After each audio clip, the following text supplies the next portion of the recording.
Buenos nachos, amigos, and welcome to another fantastic episode of Record Breakers. Another week, another gathering of record reviewers, another gathering of friends to talk about music and share it with each other. I'm PETEY, RAVE, your man with no plan. Here with me, as always, is my team of friends, my virtual lunch table of compatriots to share music with. We've got none other than Drew. Hey, what's up? We've got Brett. You see, they fly into the black hole. Mm-hmm. And we've got Patrick. Bonjour. Mm-hmm. We're here gathered to talk about music and share it with each other. Here to share music with us, once again, is Brett. Brett, what do you got for us this week? All right, kids. I went to Canada not long ago, and I saw a band play their 40th year anniversary concert in their hometown. That band was three dudes in a band called Rush. And during that show, I saw them play 3 tracks from this album, and it blew me away because they actually did it, and in a very weird way. That album is A Farewell to Kings, again, by the band Rush. Mm-hmm. Can I mention that they're Canadian? Yes. Canadian. We're doing Rush again. We're revisiting Rush. One of our favorite albums to talk about previously was also a Rush album. And I have to ask, there's probably going to be a lot of expectations pre-built with the crew, but let's just go ahead and ask Drew, what did you expect coming into this album? Well, let's see. It's Rush. So I expected Rush. I expected great bass playing. I expected great guitar playing. I expected amazing drumming. And I expected some crazy far out lyrics. I expected insanely tight musicianship. And I expected to have the music nerd inside of me very happy by the time we ended listening to this record. Mm-hmm. Patrick, what did you expect coming into this album? This is a Rush album that is not. It's not on my constantly listened to Rush albums. It's more of the early Rush, although some early Rush I really love. But it's Rush. They're probably in several decades going to go. You know, music nerds will be like, no, they're pretty much the best band ever. Mm-hmm. Like I think they always say that. Yeah, they've been playing music for like 40 years, and it's still good. Like, even their new stuff is still pretty good. Yeah. And I will say, my brother hates them. And it's kind of hilarious. He prefers the Rolling Stones. Like your brother's a dumbass. Yeah, your brother needs to GTFO. The Rolling Stones are god-awful. Brett, how would you go about describing Rush again? Assuming that somebody's coming into this particular episode not having heard our previous episode, or maybe even doesn't know who Rush is. Well, I mean, this ain't moving pictures. You ain't gonna get no Tom Sawyer. This isn't you're gonna hear one track off of this on radio play, but you're gonna step foot into some fucking weird from the get-go. This is an album that I absolutely have a personal emotional tie to. I mean, this album has songs that I noodle around on my guitar. I love this album for its sci-fi sounds and its sci-fi themes and lyrics. There are a few certain things that make this stand out more than other Rush albums. The drums in this are, like always, amazing. But this album incorporates orchestral bells, tubular bells, temple blocks, triangle, glockenspiel, all sorts of weird stuff, because, you got 3 guys in the band. They need to keep busy. The bass is also very exceptional. Like, it's not just something to say that the bass is exceptional, but when you hear that the lyrics and the vocals are going in a completely different direction while Geddy's going ape shit on the bass in a different direction, that is probably the hardest thing to do, especially being essentially the front man of a band full of frontmen. And this also gives you something that you don't get anymore, but it was something that really is something to latch onto in this album and some others. You get big voice Geddy. Like he has this is the peak of Geddy's, big voice, and you get a whole lot of that. There's also major synth keyboard foot pedals. This is like the first album where they really integrated it as a key part of their songwriting. It's not just added flavor and ambient swells. They actually had synthesizers as it's integral. A good honorable mention on all of this stuff is Alex Lifeson had some killer tone on this album, like especially when he was using wah pedal. He doesn't play all the notes, but he plays a few notes very, very well at the right time. And with all Rush albums, nobody has a real guitar solo or a real bass solo or a real drum solo. You have an everybody solo, and the fact that they pull it off and it resolves and it doesn't sound sour at any moment. Like it's such a tidy album for as weird as it gets, and that's really what makes this stand out to me over all the other. They made some music and they made a bunch of it, and it's all pretty good. But this is one of the ones that I latch on to, and it's mainly because it's weird. Yes, it is. That is for sure. Drew, what would be the themes and elements that caught your attention? Well, it's Rush. So we'll get into that real quick. Rush's musicianship is always top notch. There's not much you can say about that. It's Rush. It's, to me, Rush is the band that if you listen to them at certain points, and I'll get into this when we break down songs, but at certain points in the record, you can hear where the like crazy musicians were just sitting around at the studio and be like, hey, what if we added this weird thing here for no apparent reason? What would that sound like? Let's make it sound cool. Like, that's just the kind of musicians Rush were. It was just like, let's give it a shot. And then, okay, it sounds kind of cool. Let's make it work. Let's figure out how to make this work. And I very much enjoy that side of music because I've been known to do that with my friends. So that's neither here nor there. This album, what was cool about it was, the synth parts that were just like sprinkled in before you got to something like Moving Pictures, where there was quite a few more of them, was really, really cool to hear where like that sort of thing started, because this is where they started like apparently like putting them in more and more and more, which is something you can kind of get lost knowing like the breadth of what Rush is now. This was a lot less overarching concept as 2112 was. 2112 had the one like overarching thing that tied all of it together, whereas this didn't have that. This is very much more segmented than 2112.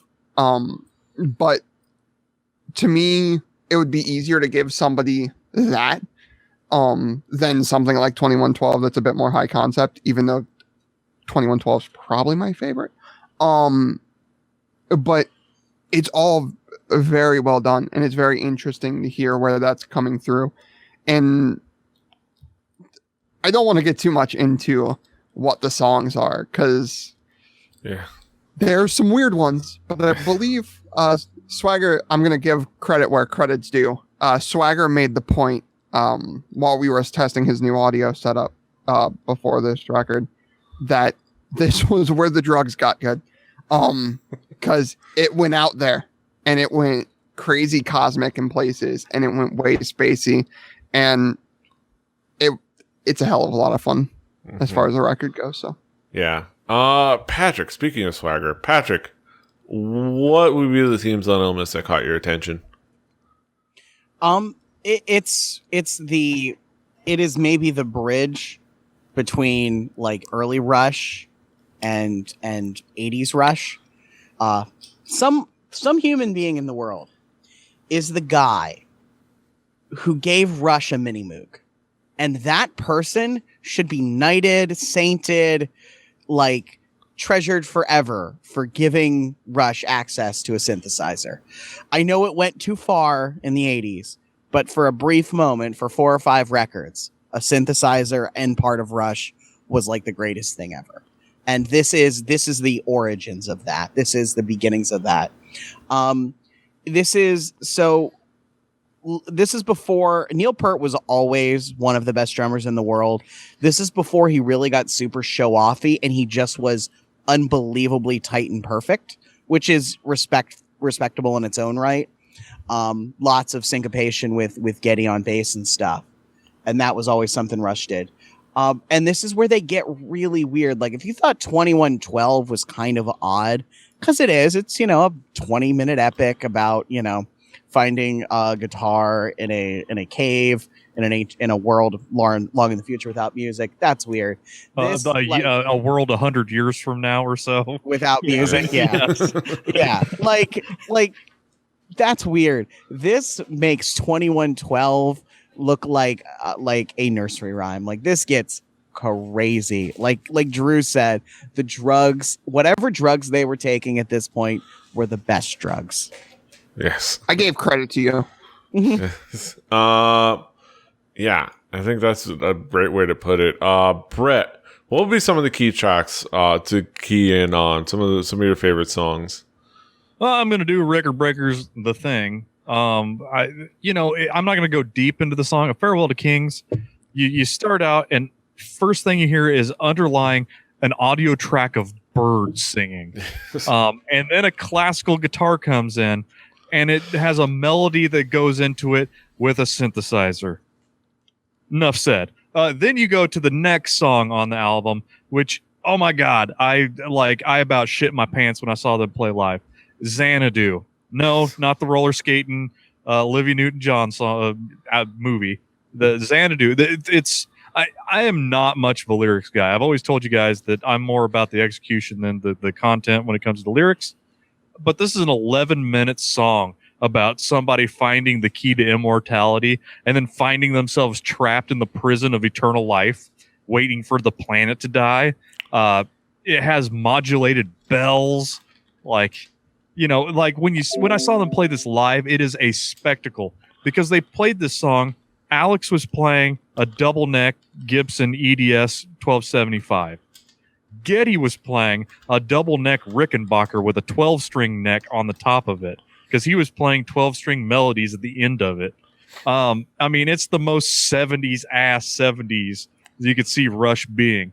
It's exceptional. There's certain parts in this song where Geddy just fucking breaks down and does like a lick that I don't know how he does the way he plays bass, but he just did it.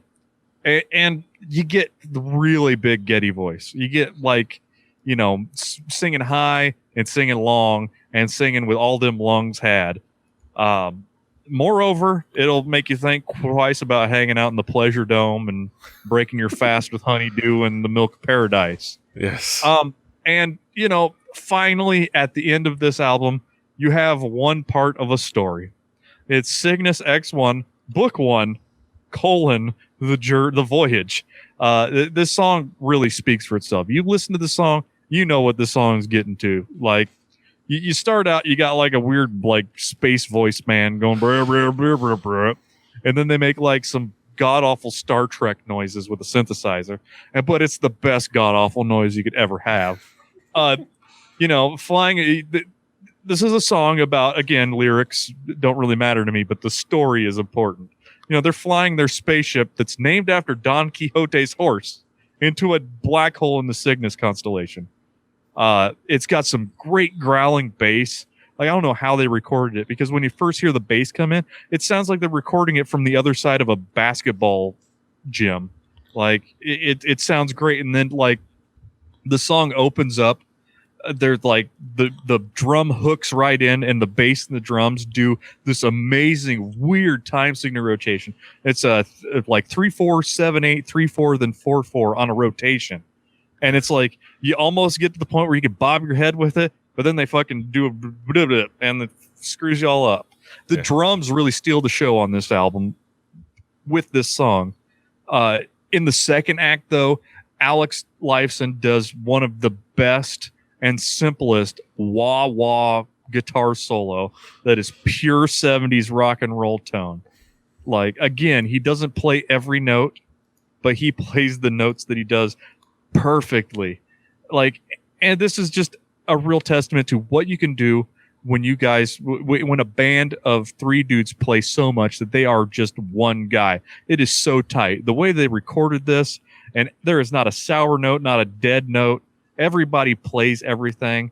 And, you know, it's even like, as Carl from Aqua Team would say, you know, this ain't no boom boom crap. They're hitting like some notes on extremely weird timings. And, you know, that song really sums up everything I love about Rush.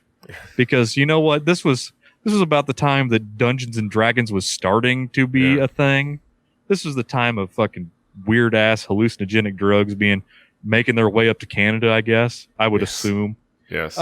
But like this is a very, very personally magical album.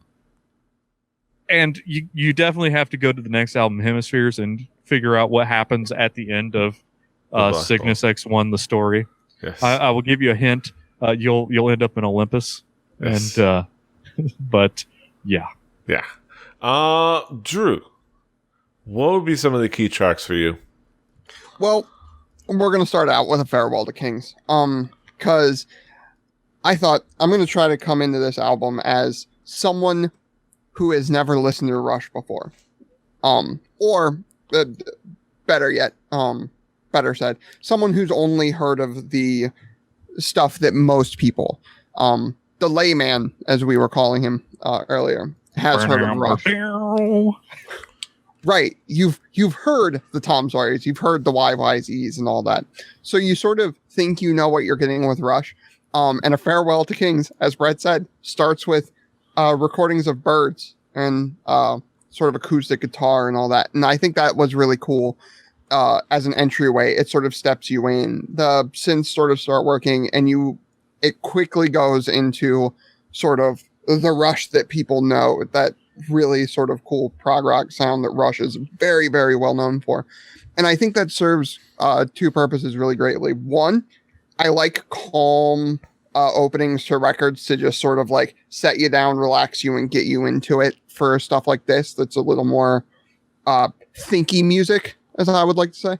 But at the same time, it lets the person that might have only heard your bump bump dums, as Brett so eloquently put it, it lets them know that, hey, by the way, we're going to mess with things.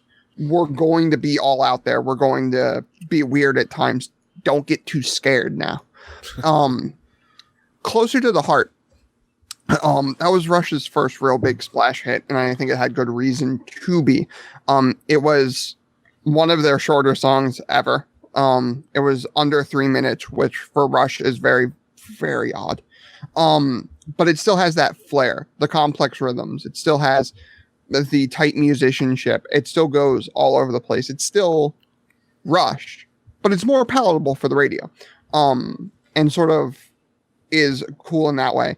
And then I think we're all going to end up talking about Cygnus X1, because Jesus Christ, that song was awesome. It was that sort of super spacey, super cosmic, super like crazy Rush. It had the cool concept going for it. And it sort of leaves the album in this really cool spot. That lets you, it's just sort of a reminder of like, hey, by the way, we're Rush. We're a bunch of music nerds. This is the one where like, I very much like could sit and close my eyes and imagine being in the studio and like, just like them sitting around like, what else should we do? Like, let's try this cool thing on this song. Like that, this is the song that like you hear synths coming in parts where like normal people wouldn't think to put synths there. But then once you hear it, there is no other place for it to go but right where they smacked it, which that's just, I'm a musician. I like playing music. It's a fun thing to do and it's a fun pursuit. But there are some people that like have spent so much time working on it that like they just think on a different level. Yeah. And then they smack it. And that's for sure. Patrick, what would be some of the key tracks for you? Closer to the Heart. I'm a sucker for Rush's pop songs. Like they are a band that can write a 20-minute song about anything, but then they can go write like 3 minutes of perfect rock music. And Closer to the Heart is a really, really good example of Rush's ability to do that. It's one of those songs where a music nerd can appreciate it because it is so perfectly executed, but someone who just likes classic rock radio hears it and like, yeah, that's a fucking good song, because it is. And mostly because of topics and just the way it made me go. Madrigal, the next to the last song, not the best song on the record, but it's about dragons and shit. And somewhere in my mind, Neil Peart is DMing a D&D game, and I just want to be in that one time because he just seems like he'd be into that. And Cygnus is just fucking weird. Really, really, really fucking weird in the best way possible. And Brett mentioned the wah solo, and it's great because it doesn't. Alex Lifeson at no point in that wah solo is trying to sound like Jimi Hendrix, like everyone else with a wah pedal ever. And because of that, it works really, really well. Geddy has the best bass tone that ever existed, and no one's ever matched him. Neil Peart's Neil Peart. He's pretty much the greatest drummer of all time. And you get all of it in this song. Mm-hmm. Yeah, that's for sure. And we can kind of go back around the horn and get some complete thoughts and final conclusive thoughts. Drew, what will be your conclusive thoughts about the album? Like Brett said, this is a bit different for Rush than you're probably used to. It goes a bit all over the place at times. And that's fine. You sort of expect that from a band with the sort of musical chops of a Rush. You expect an album here or there that goes everywhere at all the same moment. And I think that's kind of cool. If you have any inkling of like sort of music theory, or you're just a big fan of thinking about music deeply and you haven't listened to Rush before, I would go for it. This album, if you go for this album first, Lord help you at some points, because this is very not much what you get from other records from them. I would go for something a little easier, like Moving Pictures first. But at the same moment, like, you could not hold a gun to my head and tell me not to suggest this to a music nerd. Like, Rush is one of those bands that, like, if you like to think about music and you like to like sort of get into the nitty gritty of how awesome musicianship and good musicianship can be, you just need to go listen to an album like this. This needs to be in your rotation, because it's just good. Yeah. Patrick, what would be your conclusive thoughts about the album? I said at the top, Rush is one of the greatest bands ever, and if they are not remembered that way, it is a damn shame. This is a good Rush album. This is a really good, proggy, trippy, crazy Rush album because of its time, and because of Rush, I think, finally feeling like they could do what they wanted. You know, that was sort of where 2112 picked up, and they got to have a little more fun. And you do get kind of the range of Rush, from the crazy 20-minute, complex things about crazy shit to, a 3-minute pop song that you can sing along with. It's really good. And you should listen to it. Mm-hmm. And yeah, Brett, last word. What would you say? What would be your conclusive last word on this album? If this was the only album that Rush did, I still would have driven all the way to another country and watched them play 40 years after the formation of the band. Holy crap, when I heard them play Xanadu with the Double Necks and played Cygnus X1 live in front of me in the Air Canada Center, I about shit myself, because that is not something that you do. I mean, they wrote that song before I was born by a bunch, and they're still able to play it and still able to hit the notes. Like, seriously, when the DVD comes out for the R40 concert, I was there at the recording of it. You can see what I saw. Yeah. It was amazing. This is the perfect. It's not instantly accessible like Moving Pictures of 2112 or even other stuff that came afterwards. But this gives me straight, unfettered 70s prog rock with just a dash more rock than prog. Yeah. It's enough to like still give me goosebumps when I hear the bass and the drums on Cygnus going back and forth through that odd timing shift, being like, how do these guys do it? But you might not like it, but fuck you, I like it, and that's all that matters. In modern parlance, you would say they slayed. Yes, they slayed. Stop trying to make fetch happen, Petey. I'm not making it happen. It's happening out there. I'm just translating. I'm just translating the outside world.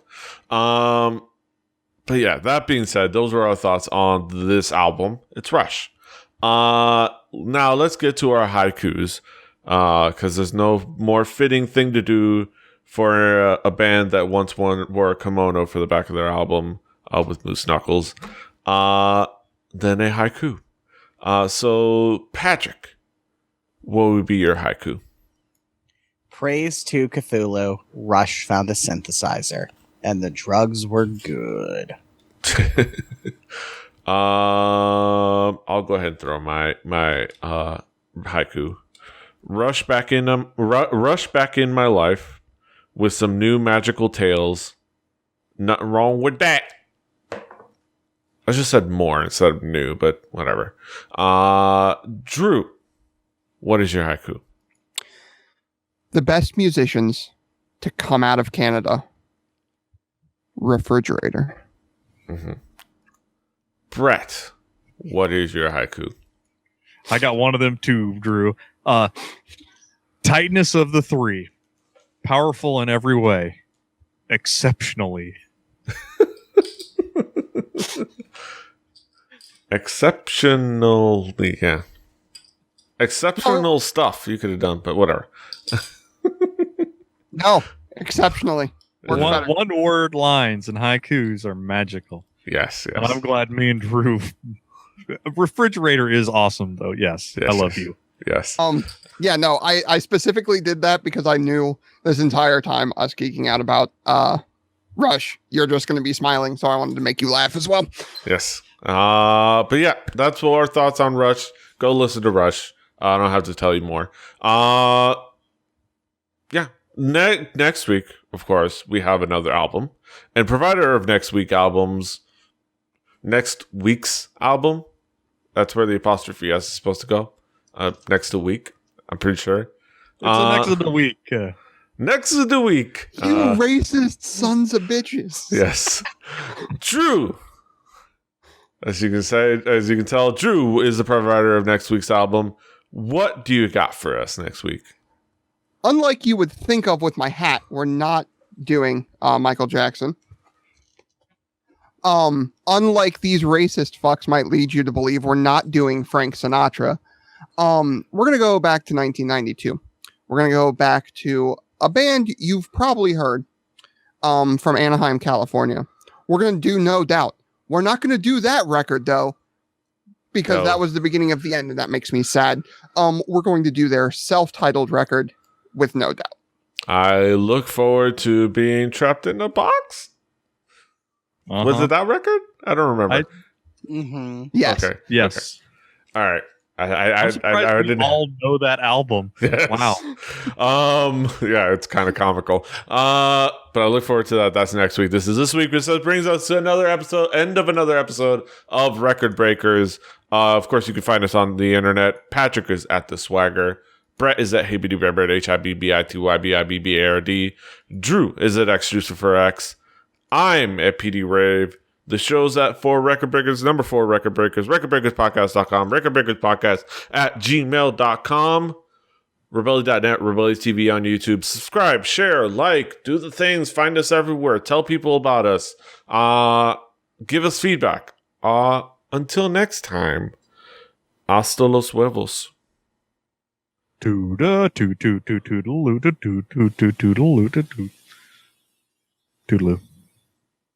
Into a black hole. Let